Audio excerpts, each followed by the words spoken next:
If I was a brand new CSM today, this is the first value I would cultivate.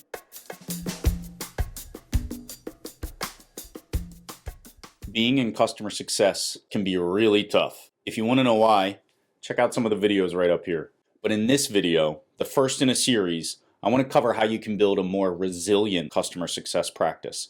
What are the values you can instill in yourself and your team to weather the ups and downs that come with the role? My name's Dylan Young. I was a customer success manager and then a leader in customer success organizations for over 15 years. And if I was a brand new CSM today, or I was building a new team, this is the first value I would cultivate. As a customer success professional, there are a couple of standard practices that everybody probably knows about. You establish a connection with your customers right from the jump.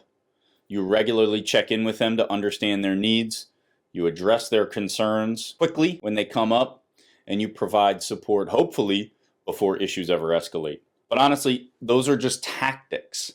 When it comes to communication, there are only 3 rules you need to know in order to guide the way you manage your customers. It's not enough to know that communication is key.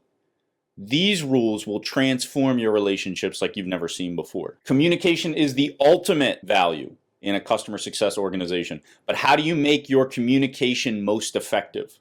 Let's take a look at the components. No matter who you're speaking to, if you have any doubt that your counterpart knows what you're capable of or what you're responsible for, this includes, but is not limited to, the products or services that are being provided, what it is that those things can or cannot do, what's included and what's not. Equally important to level set on is what the role of the CSM is in supporting the customer. Commonly, this is going to mean what issues you can help with versus what tech support will need to handle, whether you're the right channel for product feedback, and whether you will be responsible for the commercial motions like upselling and cross-selling. So bottom line, setting clear and realistic expectations is going to help prevent any misunderstandings and help foster that trust that everybody wants right from the jump. Number 1, you set clear expectations. Number 2, the customer and CSM relationship is naturally going to foster friction and animus because of the often competing interests of the two. Recognizing that reality is going to do wonders for you. Simply saying it out loud to your customer that you understand that they've got a healthy skepticism or a little bit of distrust at the beginning of the relationship, admitting that there will come a time where you've got to ask for something from them that's going to benefit you.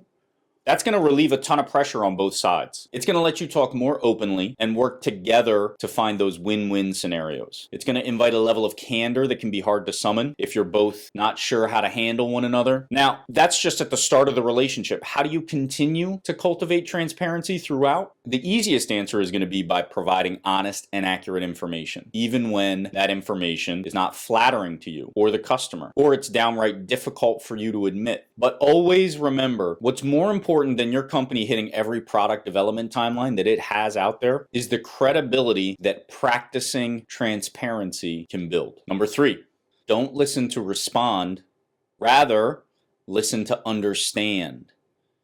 Everybody's probably heard that one before, but what does it mean?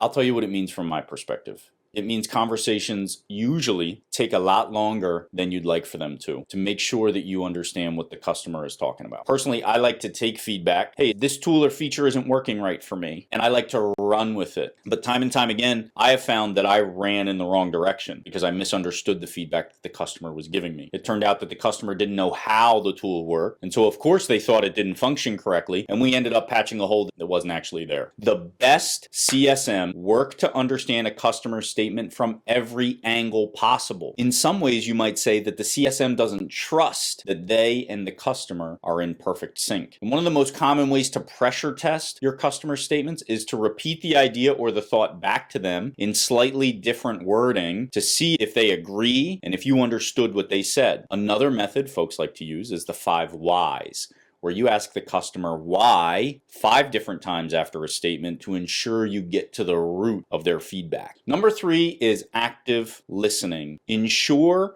that you are listening to understand and not just to respond. Look, communication is going to be key in just about any job. It doesn't matter if you're the president of the United States or you're a crane operator or you're a customer success manager, but talking at your customers or your colleagues without the intention or empathy required to truly connect with them is not the same as listening to understand. Being honest with them, sometimes painfully so, and setting boundaries that avoid surprises. Use these tools to create a stronger and more resilient customer success practice, and stay tuned as we continue this series. The best way to learn when we drop the next video in this series is to subscribe.